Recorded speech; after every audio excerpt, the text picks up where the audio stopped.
আসসালামু আলাইকুম প্রিয় দর্শক। পে স্কেল নিয়ে আবারও যে তালবাহানা বা পে স্কেল নিয়ে আবার জটিলতায় পড়তে যাচ্ছে। এই পে স্কেল নিয়ে বড় ধরনের আশঙ্কা করা যাচ্ছে যে সরকারি কর্মচারীরা দীর্ঘদিন তারা তাদের ন্যায্য অধিকার থেকে বঞ্চিত, তারা তাদের দাবি দাওয়া থেকে বঞ্চিত। দীর্ঘদিন পরে হলেও ধাপে ধাপে পে স্কেলকে মেনে নিয়েছিল সরকারি কর্মচারীরা। যখন পে স্কেল কার্যকর করা হলো 1 তারিখ থেকে এবং প্রজ্ঞাপন দেওয়া হলো না, প্রজ্ঞাপনের জন্য পে ফিক্সেশন, সফটওয়্যার জটিলতা, বিভিন্ন বিষয় নিয়ে সামনে এনে সময় লাগবে এমন তত্ত্বটাই বলা হলো। সংশ্লিষ্ট কর্তৃপক্ষ যখন বলল বা সচিব কমিটি বলল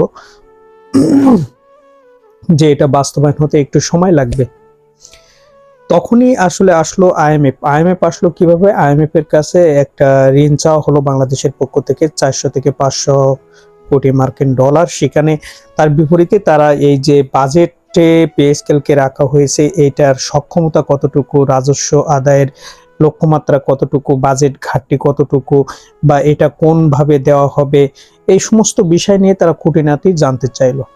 আর এইখানে আটকে গেল আসলে পে স্কেলের মূল যে বিষয়টা, এইখানে আটকে যাচ্ছে।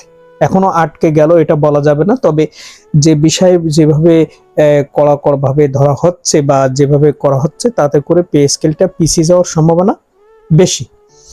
এমন তো অবস্থায় সরকারি যে সকল কল্যাণ সমিতি, সরকারি কর্মকর্তা কর্মচারী কল্যাণ সমিতি, সরকারি দাবি আদায় ঐক্য পরিষদ বা এই গাড়ি চালক ঐক্য পরিষদ, এরকম ধরনের যে সকল নেতা কর্মীরা আছেন সংগঠনের সাথে, তারা কিন্তু আস্তে আস্তে সরকারের কাছে চাপ সৃষ্টি হোক বা দাবি আদায় হোক, যেভাবে হোক, তারা কিন্তু জানিয়ে আসছে দীর্ঘদিন ধরে।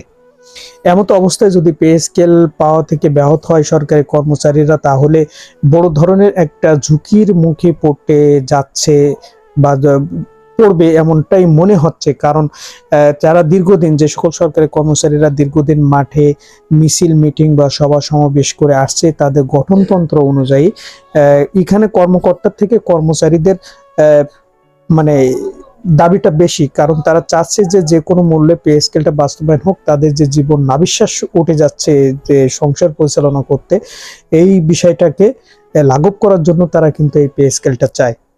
কিন্তু আইএমএফ এর যে শর্ত বা বেড়াজাল দিয়ে দিবে বা দিচ্ছে, বা যদি এরকম কোনো কিছু হয়, সেক্ষেত্রে আবার আইএমএফ যদি শর্ত জুড়ে দেয় যে আমাদের অর্থে পে স্কেল দেওয়া যাবে না, বা যে কোনো ভাবে কোনো একটা শর্ত জুড়ে দেয়, সেক্ষেত্রে পে স্কেলটা পিছিয়ে যাওয়ার সম্ভাবনা অনেক অংশে বেশি। কিন্তু আমি বিশ্বাস রাখি জনাব তারেক রহমান যেহেতু এই পে স্কেল দেওয়ার ব্যাপারে ইতিবাচক, এবং আমাদের যিনি অর্থমন্ত্রী আছেন তিনিও ইতিবাচক, অতএব আমি আশা রাখি বা আমরা সকলে আশা রাখি, সরকারি কর্মচারীরা তার উপর ভরসা করে আশা রাখে যে অবশ্যই পে স্কেল বাস্তবায়ন হবে। তবে আমরা আশা করব জুলাইয়ের 30 তারিখের ভিতরে যাতে করে পে স্কেল গেজেট প্রজ্ঞাপনটা জারি হয়। প্রিয় দর্শক, ভালো থাকবেন। আসসালামু আলাইকুম।